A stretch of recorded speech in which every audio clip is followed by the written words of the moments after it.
Okay, 9.3. This is definitely delving into a little bit of what I talked about before, just kind of seeing patterns when we're multiplying specifically binomials.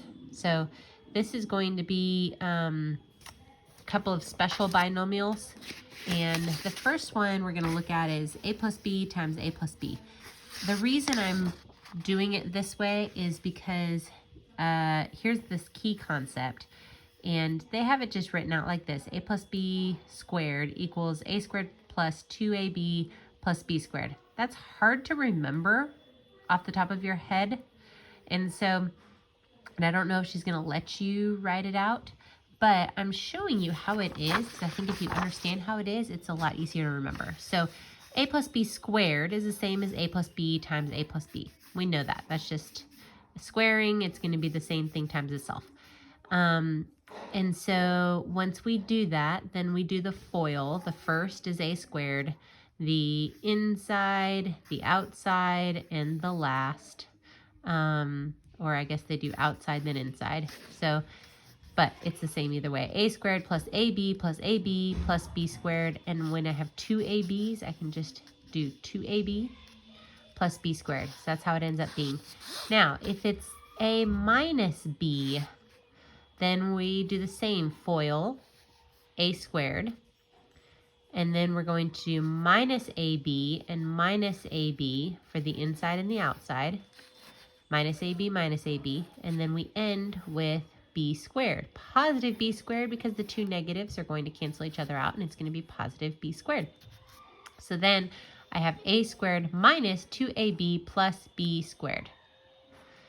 Hopefully you can see how I got from a plus b squared is the same as this a squared plus 2ab plus b squared. And a minus b squared is the same as a squared minus 2ab plus b squared. So here's a way where they're having you do it, and where a equals 3x and b equals 4. So we're going to do 9x squared plus 24x, or 2 times 3 times 4 times x. 2 times 3x times 4, 2 times 3x times 4 is 12, or 24x. Or 2ab, 2 times a times b, and then plus 16, or 4 squared. So 9x squared plus 24x plus 16.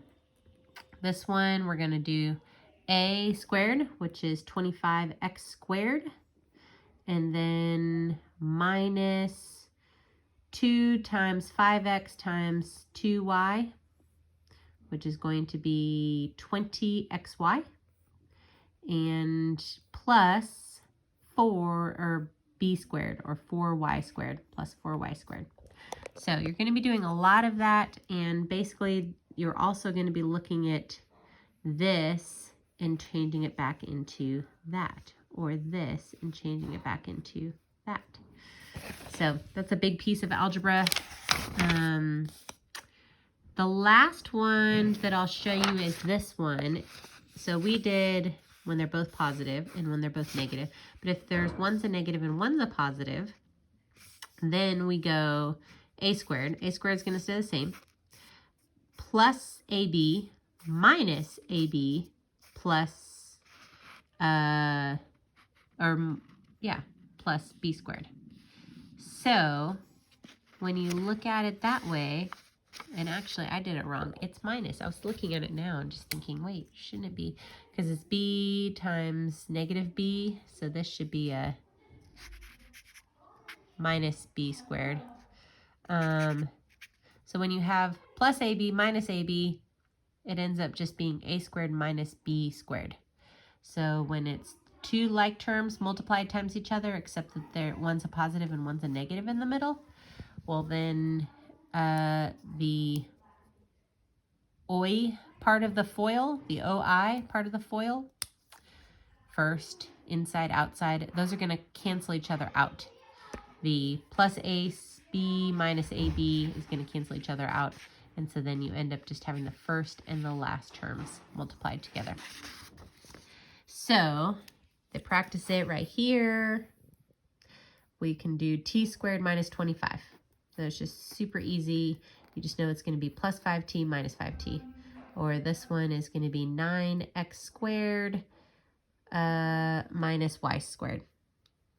So you don't have to worry about the two parts of that, the O and the I, the inside and the outside part. Those are super easy. Okay, so this one, they want us to do, what would 26 times 34 be if we didn't have a calculator? I understand you have a calculator in your back pocket pretty much all the time, but just in case something happens and we no longer have internet or calculators or whatever, how do you figure out 26 times 34?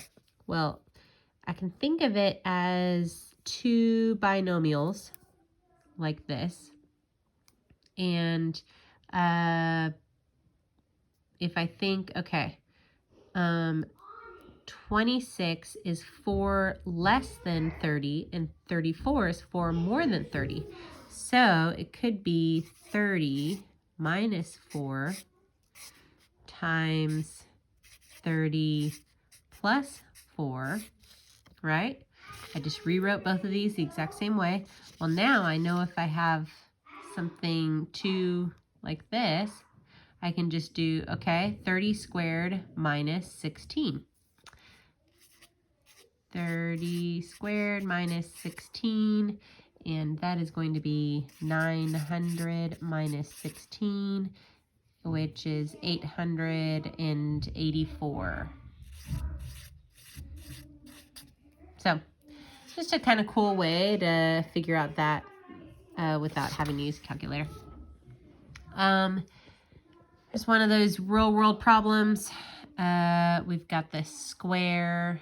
That might be what this is related to. A lot of times genes, you talk about the different genes that are in a parent, and we have the dominant and the recessive gene. And so out of the 4 children, we've got, if they both have a black and I don't know if that's red, I'm assuming red, red patches.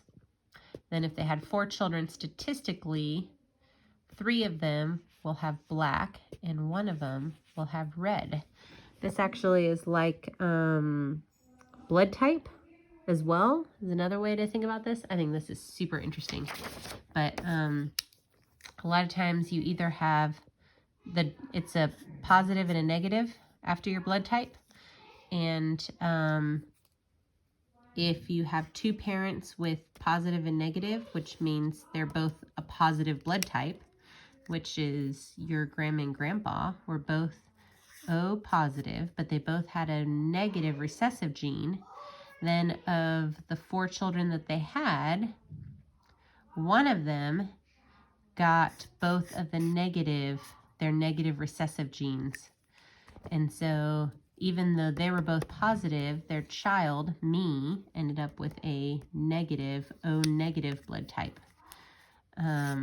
Because you have this little box here, and one child most likely ended up with 2 positive or 2 dominant genes, 2 of them with a dominant and a recessive, and 1 child with 2 recessive genes. So you can see 4 possible gene combinations of the offspring. Of these combinations, 3 result in black patches, and so 75% most likely of these dogs from these 2 parents are going to have black patches. And now we're just basically adding this to the, I haven't read it all, but we're adding that and this polynomial model, 0.5 times b and 0.5 times r, and then we're going to do this.